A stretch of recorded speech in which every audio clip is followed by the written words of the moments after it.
Hi, Kiahi Palayo here, and today, if you're watching this video, you're either a real estate nerd or you're in escrow on a property, a house specifically. Now, when I began in the real estate business in the 80s in Southern California, when we sold a house, it was not common to do what we call a land survey. In fact, in all the properties I sold there, I never did a land survey on a typical subdivision house. And then when I came to Honolulu in 1991, the common practice was for a seller to have the property, quote unquote, staked, all right? And that's where they went in and they put each corner pin in. And what we would do is we would go out and look at the corner pins, one's there, and typically there were 4, and we go, looks good. About 25 years ago, the standard of practice became to get what we call a perimeter survey, and that was installation of the corner pins, and then the surveyor looked at anything that was on the property boundary, walls, any improvements, walls, if there's a pool on the boundary, if there's a shed, if there's an electric box, if there's a mailbox, they plotted where it was, if it was on the boundary or close to the boundary.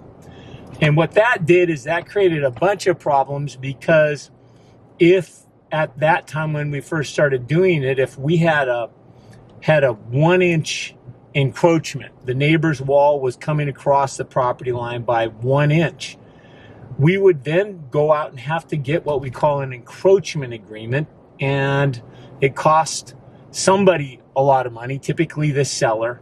It was a pain in the rear, you know where that is, and all over 1 inch. And back in the old days, it wasn't uncommon for a neighbor to come to their fellow neighbor and say, hey, I'm going to be building a wall. Since we're both going to benefit, can I put it on the property line?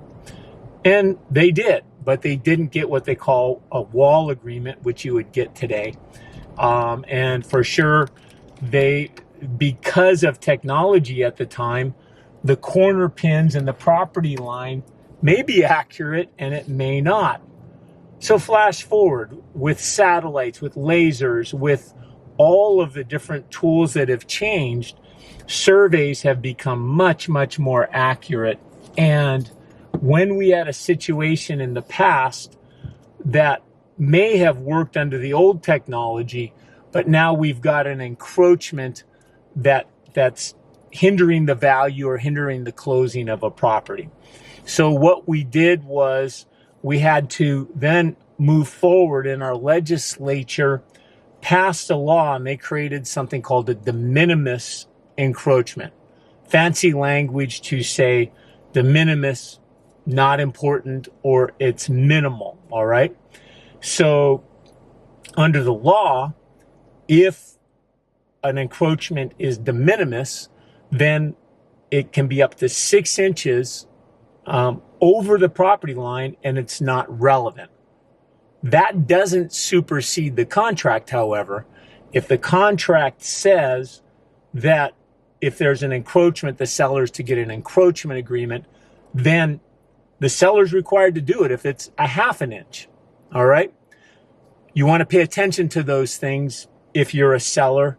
And I would say for buyers, you want to pay attention to the idea that if the seller has to go and get an encroachment agreement with this neighbor, is this how you want to start your relationship with that person who's going to be there 10, 20, 30 years as your neighbor? This raises the question, are surveys required to be done? Many real estate agents will tell you, yes, it's required. If you look into it, the only reason that it's required is that the contract calls for it. If the contract doesn't call for it, no lender, generally speaking, no title company, generally speaking, is going to require a land survey before they'll allow the sale to close. So understand that it's not required. However, it's common that it's done. And I would say that it's nearly a standard of practice, though we're in a transaction right now where a seller is not going to provide a land survey. And after research, we discovered that we didn't need a land survey. Surveys are fun. They're interesting to see. And it's really an inside baseball or inside real estate concern. And if you have any questions that you want to ask me about a land survey or anything else, feel free to call me, text me, email me, all the ways that you can communicate with me, and I'd be happy to help you out. In the meantime, you have a great day.